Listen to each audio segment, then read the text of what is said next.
level. My name is Carlos Aguilar. I'm from Korea here in LA, and very excited to be here tonight with the supervisor and animator of The Boy and the Heron, Takeshi Honda, and long-time student in the sector, Shinichi Nishioka.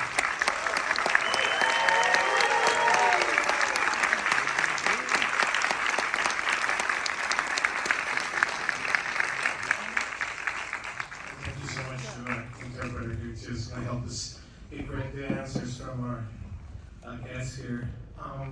Thank you so much for being here. Thank you very much. I'm happy to be here. Also asking you, Mr. Honda, about the first time you worked with Hayao Miyazaki, I believe it was on Borneo. What was that like? I mean, at that point, Miyazaki was already, a revered name in animation. What was that first experience like? 本年の時が初めて宮崎さんと一緒にお仕事をなさったって聞いてますけれど、その時はもうすでに宮崎さんはもう非常に有名で尊敬されているアニメーターだったので、どういうふうな、感じですか？そうですね。僕が宮崎さんのオファーを受けたのは時はもう本当に最初はすごい緊張してました。それでその時は風じゃない崖の上のポニョの打ち合わせをするときに、ただ僕はもう11カットぐらいしかやってないんですよね。本当にもう終わりの方だったので、作中の。それでスケジュールも3ヶ月ぐらいしかないような状態だったんで、公開まで。それで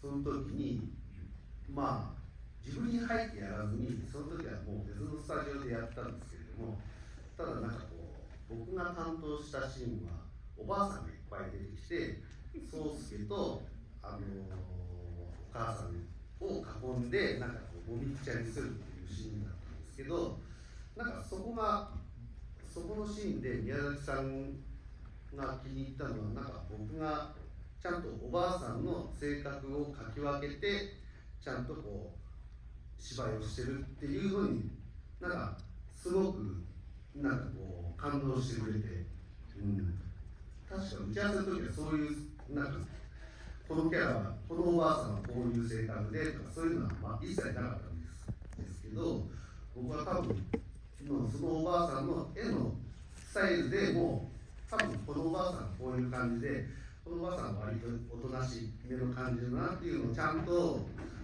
自分の方で推察してやったら、宮崎さんの中で多分それがハマってたんだと思います。それで宮崎さんがいたく気に入ってくれたっていうのはなんとなく聞いています。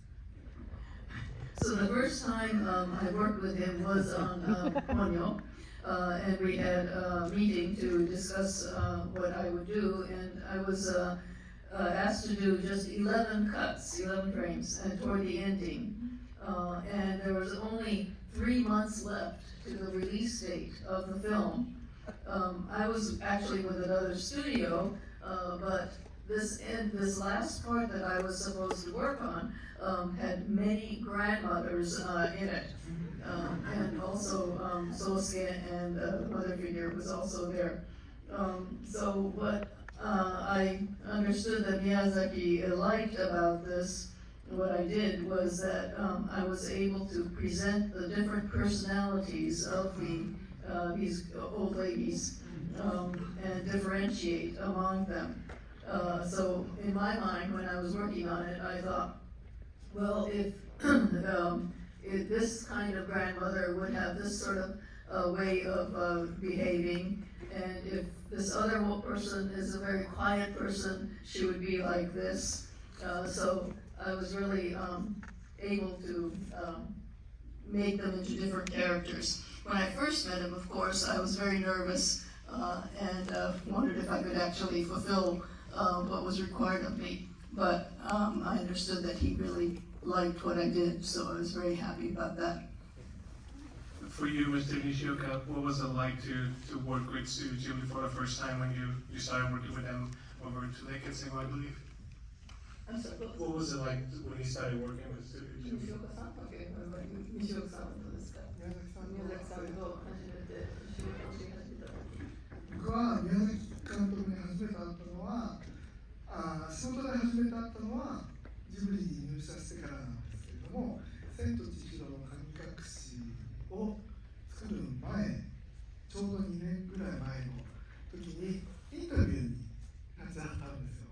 で広報の仕事をしていたのでインタビューに立ち会ったんですけれどもその時にすごく宮崎監督のアトリエというのは木でできていて日光がよく入って風がすごく気持ちいいところでそこでものすごく深みのある話をしてこの人と仕事ができるんだなってちょっと僕は嬉しく思ったんです。その前は僕は外資系じゃなか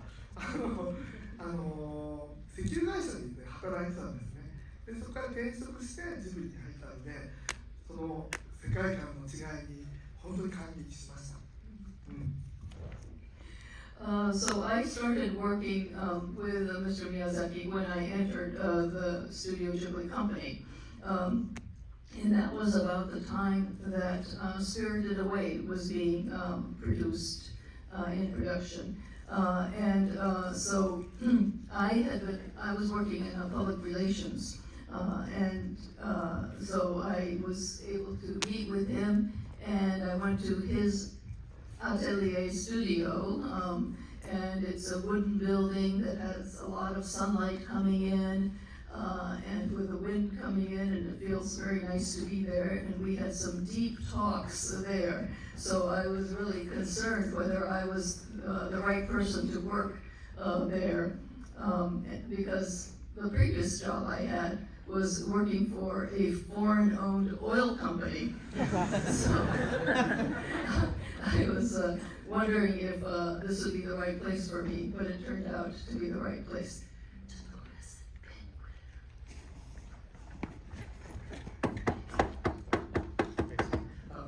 I know that you, when Miyazaki asked you to be part of the Boy and the Heron, you already had another job on Evangelion.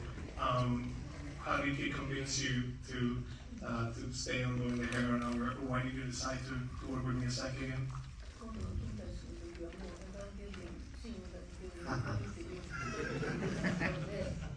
どういうふうに説得されましたか？いや説得されるっていうよりも説得してくるっていうのはもう本当に宮崎さんの年齢ですよね。まず第一にあの時は僕はエヴァンゲリオン、多分新エヴァンゲリオンの作画監督をやるはずだったんですけれども、その時に宮崎さんに呼ばれて、自分に呼ばれて、それでエヴァンゲリオンをやるのは重々承知の上でお願いするんですが、本田さんにぜひとも作画監督をやってもらいたいとか言うんですよね。それで僕も一応エヴァやることが決まってたんで、それでさすがに本当は宮崎さんはもう2つ返事でやりたいんですけども、そこはやっぱ建前上ちょっと持ち帰らせてくださいと、その話を。それで持ち帰らせてください、すぐには返事はできませんって言ったら、宮崎さんはすごく難しい顔して、もう僕には時間がないんです時間がないんです。宮崎の家系はもう80の年齢を超えた人間はいないんです。それでマジか、ちょっとその口説き文句はちょっとずるくないかとは思ったりもしたんですが、確かに年齢的にもこれが宮崎さんにとって最後かもしれないと。それでいて僕はもうでも1話持ち帰らせてくださいというふうに言って、もう宮崎さんの作品をもう君たちはやるのはもう自分の中でも決まってたんですけれども、そこでも一応当然カラーに乗っていった時にはやっぱ揉めるわけですよそうですね、もう本当にその時はいろいろあったんですけれども、そこはちょっと省かしてくださいそれとにかく宮崎さんがもう直々にもうお願いをしに来たっていうことがあって、で僕ももうそれをもうやらないわけにはいかないんですよ。もう子供の頃から宮崎さんの作品を見てたもんですから、未来少年コナンからのファンなんで、だからまあ結構やっぱりいろいろなこう自分のやりたいことは今なんだろうと思った時に、やっぱりエヴァンゲリオンはもう何十年ともなんかこう付き合ってた作品ですから、もういいだろうっていう気持ちもあったんでそれでやっぱり宮崎さんのやることに決めたら、まあ7年もかかってしまったなんかそういう感じですね。Well, when you say how he persuaded me to join him in this work, I think it was mainly Mr. Miyazaki's age that convinced me in the end. When he approached me about this, he says, I know you're supposed to be working on the new Evangelion film, but can you please work with me on my film? Of course, in my mind, that kind of request from Mr. Miyazaki was so exceptional. I really wanted to do it, but I said, well, let me think about it. And then Mr. Miyazaki further said, I don't have time. Nobody in my family has lived to go beyond age 80, so I really need to work on this film now. So I know that he was kind of pushing me, but I realized that this might be the last film that he would be making. So even though I had said, let me think about it, let me consider it, I was pretty much set on accepting the request. Of course, there were several issues that had to be cleared before I could really work on it, and I won't go into those now. But when he really asked me to please work on it with him, I couldn't not do it. And I had been a fan of Miyazaki works since the television series Conan, and I knew that I wanted to work with him. And I had been working on Evangelion for a few decades now, so I thought maybe it was time that I could just not continue on that. And then, of course, it took 7 years of working with Mr. Miyazaki to complete this film. So that was a long time, too. I understand that.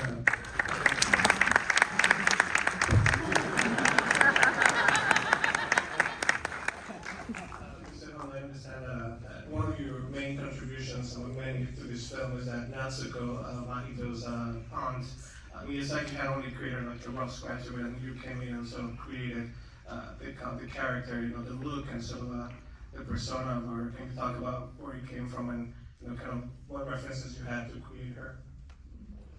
この映画では夏子お母さん役、が非常に大きな本田さんのお仕事になったと思うんですけれど、でそういうふうに夏子をどういうふうにキャラクターとして作り上げられたんでしょうか。夏子はまあ宮崎さんの作品にとってじゃないか、宮崎さんの作品の中でちょっと珍しいタイプのキャラクターで、なんだろう、すごくお嬢様で、なんだろう、あまりなんかこれまでの作品のハウルのソフィーとか、なんだろう、これまでやってきた宮崎作品の中のヒロインとはちょっと違う感じのタイプの女性なんですよね。多分それは僕も割とどう捉えていいんだろうっていうのがあったんですけれども、割ときつめの女性のタイプなのかなとか最初思ってたんですよ。真人に対していきなりお腹を触らせるとか、それでいてなんかこうどうにもなんか主人公真人と間しっくりこないっていうなんかこうそういう絵コンテの中でなんかちょっと今までの宮崎さん作品のタイプとはちょっと違ってたんですよね。それでいてまあ割ときつめの性格なのかなとかちょっとヒステリックな感じなのかなとかそれを抑えてる感じのなんか女性だと思ってたら宮崎さんにいやそうじゃなくてもっとなんかこうなんだろう風立ちぬの直みたいにしてくださいとか言われていやだいぶ作業が進んだ後にそれ言われてもうちょっと早く言ってくれないかなと思ったんですけどもなんかそうナスは割と難しかったですね。途中でウグヤのシーンに入っていく時にはもう髪型変わってたんですよ。ウグヤのシーンはアニメのキャラクターって髪型変えるともうキャラクター変わっちゃうんですよね。大丈夫なんだろうなこれはとかなんか特徴がないと全然別のなんかキャラクターになっちゃうんでそこら辺がすごく難しかったですね。宮崎さんに聞いてもいやいや大丈夫分かるちゃんとそういうのは分かるんだ話の流れで分かるからって言うんですけどそこら辺はやっぱりもう自分ではもうまあ宮崎さんの言葉を信じてやるしかなかったですね。So Natsuko in this film was quite an unusual type of woman in terms of the characters that have appeared in Miyazaki films. She's very ladylike, born in a wealthy family and grew up in a ladylike way. And she was different from Sophie, who is the female character in Howl's Moving Castle. So I felt like she was a different type of heroine. I was wondering how I should approach creating her character. And I thought maybe she was sort of like a fox-like woman. She asked Mahito to feel her belly, for example. That's kind of slightly strange behavior like that. So this kind of fox-like aspect, maybe she was a little hysterical and she was tamping down her emotions. But Mr. Miyazaki, this was after a while, after we'd already been in production and had drawn some of the pictures of her. Mr. Miyazaki said, no, she's not that type. She's more like Naoko in The Wind Rises. And I thought, oh my goodness, I wish he would have told me that earlier. And then with the scene in the birthing room, when you change a hairstyle of a character, you wonder if it's the same person. The audience might wonder if it's the same person or if it's a different person. And so I was concerned about that. But Mr. Miyazaki said, it's all right. The story will make it clear who the person is. So I just had to believe him and think that everything will turn out all right when I was working on the film.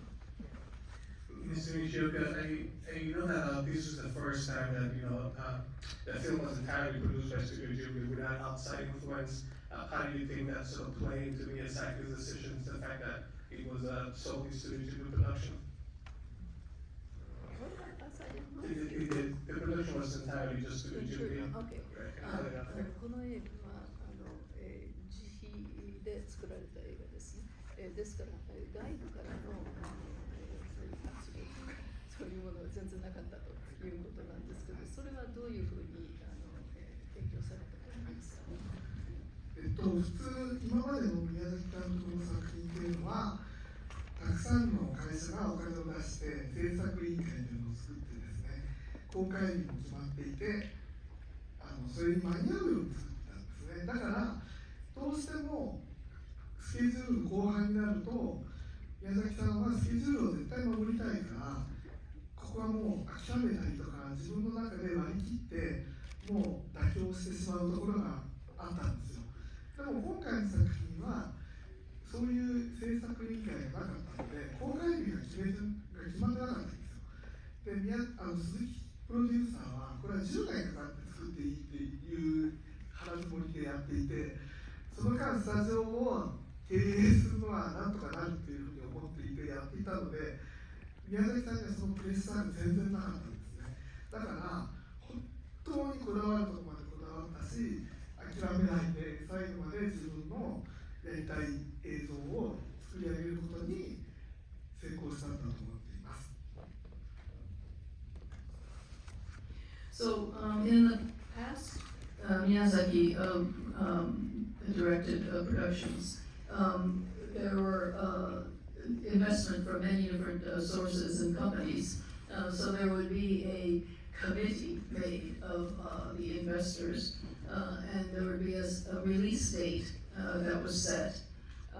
So as the schedule got closer to the release date, there were quite a few things that had to be let go of, that he would have to compromise on in order to meet the release date. This one, since it was all funded by us, there was no pressure at all in terms of meeting those kinds of expectations. And producer Suzuki thought that, well, if it takes 10 years, that's fine. We'll be able to operate the studio during that time. And so there was no pressure on Mr. Miyazaki, and he was able to obsessively work on certain aspects as much as he wanted to, and he didn't have to give up anything during that time. So I think that's one of the reasons this film has succeeded so well, is that he was able to finally make the film as he wanted to and fulfill his vision of the film.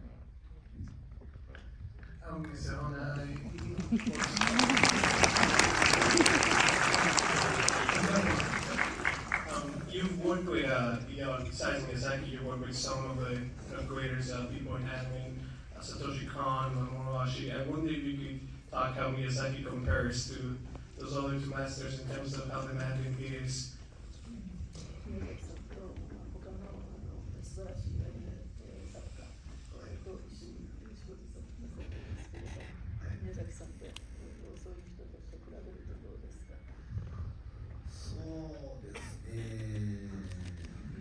例えばポン・サトシさんっていう人とは千年女優って作品で一緒にやったんですけど、やっぱりポンさんはですね、本当にもう大友さんのアシスタントをやってたぐらいの人で、やっぱすごく絵がうまいんですね。それでいて仕事も早くて、なんか自分が漫画家でありながらアニメの仕事をしてるっていうので、何かなんかこう漫画家風情がなんかこうアニメ業界に来やがったっていう目で見られてるんじゃないかという、なんかそういうなんか思いがあって、人の3倍仕事をする人だったんですよね。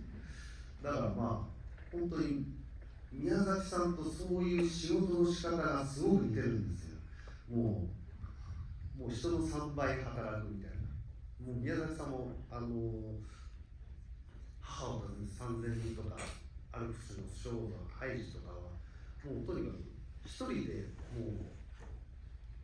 う全部話数のキーになるもうレイアウトを全て書き上げた人ですから、もう早いんですね。決まってやっぱり作品を残す人ってもうとにかく絵を描くのが早い。それでいてちゃんと物語も考えてしっかり作るっていうそういう意味でおいてはやっぱりなんか生真面目さというか、そういうのはもうすごく似てますね。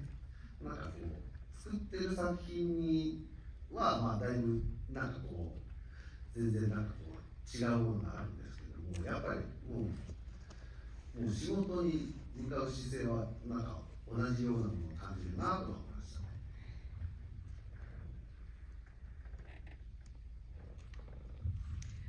So, in terms of, for example, Kon Satoshi, who did the 1,000-Year Actress, Millennium Actress, And he had worked as Otomo's assistant, so he was just a real fan and really loved filmmaking. And he works really fast. And he's a manga artist who shifted over to doing animation films. And I felt like he was working 3 times more than other people might work. And I felt the same kind of passion for making films from Mr. Miyazaki, and they worked in similar ways. 1,000 Miles to Mother? Marco? Yeah. Marco and Heidi, Girl of the Elves. Those series that he worked on were really incredibly difficult jobs that had to be done. But Miyazaki works really quickly, and he's always drawing and draws very quickly as well. And yet he has this idea of thinking through the storyline, and he is really deadly serious about his work in filmmaking and very committed to it. So even if they are making different types of films, their stance toward work was very similar. I want to ask you about the opening scene of the boy and the hair on the fire, which I think is one of the most impressive sequences. And as far as I understand, there was some CGI used, but the goal was to use as minimal CGI as possible. Could you talk about the reasoning behind that? 一番最初の冒頭の火事場のシーンですけれど、まあいくらかは CGI を使ってるっていうふうに聞きましたけれど、どうですかそういうのは。CG は、あそこのシーン CG は一切使ってないです。本当は使ってないです。In that initial fire scene, we didn't use any CG at all. あそこは、大平信也という天才アニメーターがやっていて、その人がものすごく手間をかけてやったシーンなので、だからなんかこうあれだけ見応えのあるシーンになってます。もうあれでこうやってもらったおかげで僕は彼の仕事を手伝わなきゃいけないなっていう。So, Okira Shinji, who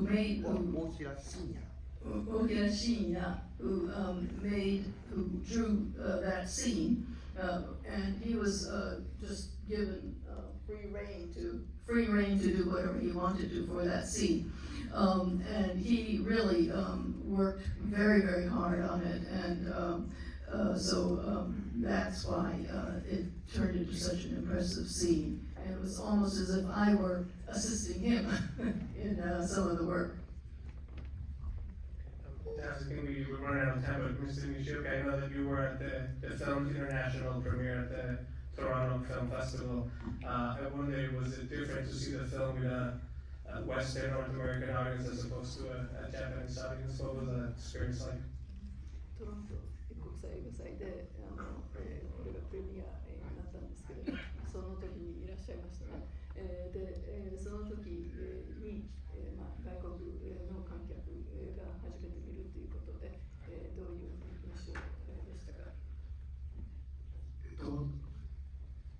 国内で映画を風紀になった時に映画館に何度か行ったんですけれども、国内ではみんなが静かにシーンとして見て、エンドロールが終わった後もみんな黙って出ていくんですよ。それはね、なぜかというと、あれはどういうことだったんだろうってみんな考えながらずっと黙って出ていくんですけど、トロントで上映した時はですね、もう1分も経たないうちに笑いがいっぱい起きるんですよ。例えばこう、マキトがタバコをポッとポケットに入れただけでわーって笑いが出たり、それがとても不思議で、みんな映画をこんなに楽しんでくれてるんだなっていうのがあって、終わった後は拍手歓声でみんなが立ち上がったりするので、やっぱり日本とこう海外では全然受け止め方が違うんだなと思って、それを一番印象的でした。 When the film was released in Japan, I went several times to movie theaters to see how the audience was reacting to it. But they were very quiet. And the end roll would come up and they would still be very quiet. And, I think they were all thinking, what was that film all about? But in Toronto, just within the first few minutes, there were scenes of people laughing at some of the more humorous scenes, like when Mahito puts the thing into his pocket. And everybody clapped at the end, and there was a standing ovation. And I realized that the reaction of the audience was so different from that in Japan. It was a very, in a way, a relief to see that. The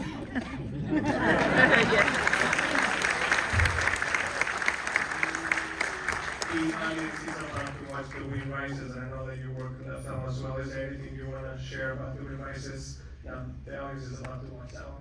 これから風立ちぬここで上映するんですね。風立ちぬも関わってらっしゃるということなので、ちょっと風立ちぬについて教えてそう風立ちぬは僕も映画を少しやってるんですけれども、それは結局なんだろう、宮崎さんの作品をこれで僕は最後にしようと思ったんですよね。まあ宮崎さんがその時もやっぱり引退宣言をしてたから、だからある程度なんかこう僕は風立ちぬの原画をやった時に逃げ切ったと思ってたんですよ、その時。それでなんか割とまあなんかこうメインとしては関われなかったけど、宮崎作品になんか参加できたっていうなんか自分の人生のなんかそういうなんかこうそういう印みたいなものができたかなと思ったら、その後にまたいろいろやることになったんでなったんですが、まあでも風立ちぬは僕の中ではまあ宮崎さんのあの時は宮崎さんの最後の作品っていうふうにやってた作品で、いや力は入りましたね。